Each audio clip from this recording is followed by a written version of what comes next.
Hi, and welcome to our discussion of synoptic scale features. And this is the third video on jet streams. And we talked about the structured jet streams and the characteristics of jet streams, talked about polar and subtropical. What we're going to do now is talk about vertical circulations and also the equations that are governing the jet stream.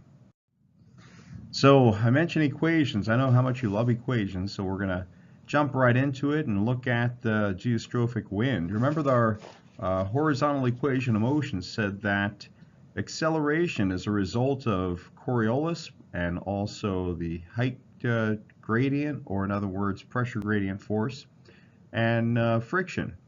Those were the three forces on the horizontal equation of motion that cause acceleration. If there's any kind of imbalance in any one of those, you're going to get an acceleration. In our geostrophic wind, we assume that there's no acceleration, so that means that there's also no friction, and there's a balance between Coriolis force and pressure gradient, or the height gradient. So in our jet streaks, we've got large amounts of acceleration. So that means that it's highly ageostrophic. If there's acceleration, it means that there's a lot of ageostrophic motions going on in the jet streak. And of course that means that you have a large Rossby number, because the Rossby number is the ratio of acceleration to Coriolis force. So why does the wind accelerate and decelerate in a jet streak? Coming back to the horizontal equation of motion, we've got rid of the frictional term, and since we do have acceleration, acceleration must be caused by either the Coriolis force or the height gradient. But remember, the Coriolis force only reacts to the wind. So if the wind does accelerate, Coriolis force is going to increase, and if wind does decelerate, the Coriolis force is going to decrease. So the Coriolis depends upon the strength of the wind. We've been talking about that quite a bit. The Coriolis force does not cause wind, but it results from the wind speed. So that must mean that our acceleration is really a result of the pressure or height gradient. Meaning that as the pressure gradient tightens, we're going to see the wind accelerate, and conversely, if the height or pressure gradient weakens, the wind's going to decelerate. So that's what's going on in the jet stream. As the wind approaches a jet streak, there is an enhanced pressure or height gradient which causes the wind to accelerate. As the wind accelerates, it's going to cross contour because the Coriolis force is not caught up to it yet. And then as it exits the jet streak, the winds are going to slow down, and Coriolis force is going to be stronger than what's needed, and it's pulling that across the contours.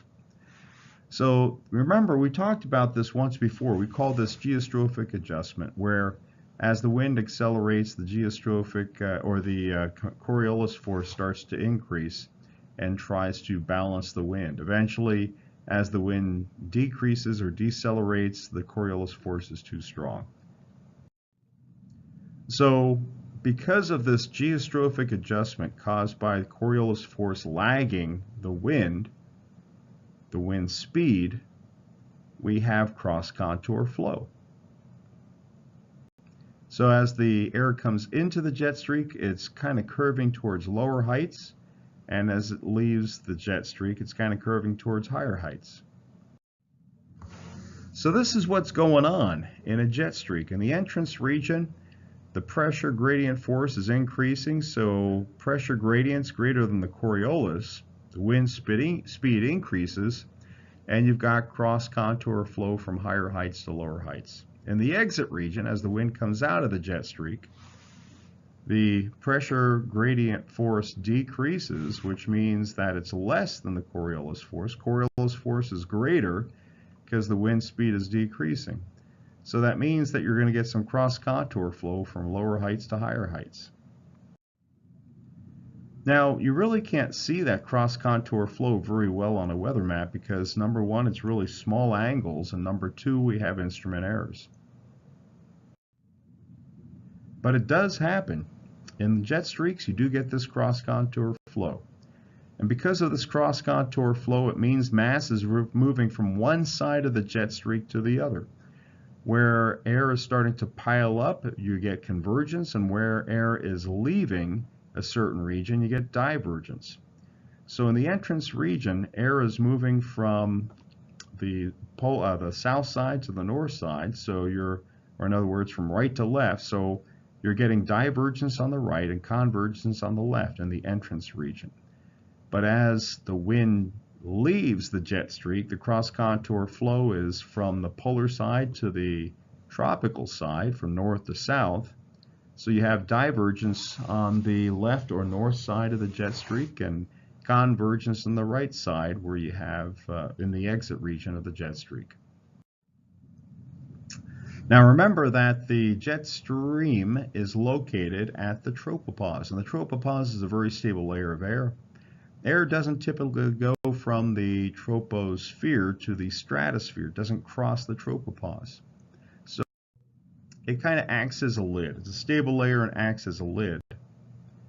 So any convergence and divergence going on in the upper atmosphere must have corresponding motions because of mass continuity in the lower layers of the atmosphere. So in other words, convergence aloft will produce, or convergence with the jet stream will cause divergence at lower altitudes. And vice versa, divergence in the upper atmosphere near the jet stream will cause convergence down low. So what you start to see is if you have weather systems at the surface and you have convergence or divergence already at the surface, if a jet streak moves over these regions, it can spin up or spin down the surface low pressure system, or for that matter, the high pressure system. It can intensify or de-intensify the high based upon the upper level convergence or divergence. So this is what's going on in a jet streak. As the wind comes into the jet streak, now this is the west side or the rear of the jet streak, as the air comes in, it starts to accelerate. And in the upper levels, that causes air to move from the south side to the north side, or from the tropical side to the polar side. You have cross-contour flow across the jet core. And that causes divergence, upper level divergence to the south and upper level convergence to the north. And that results in lower level divergence to the north and lower level convergence to the south. And just the opposite happens in the exit region of the jet streak, where at the upper levels you have cross-contour flow from the north to the south as it comes out of the jet streak. So that causes divergence to the north and convergence to the south in the upper levels, which correspondingly causes convergence to the north and divergence to the south at the surface.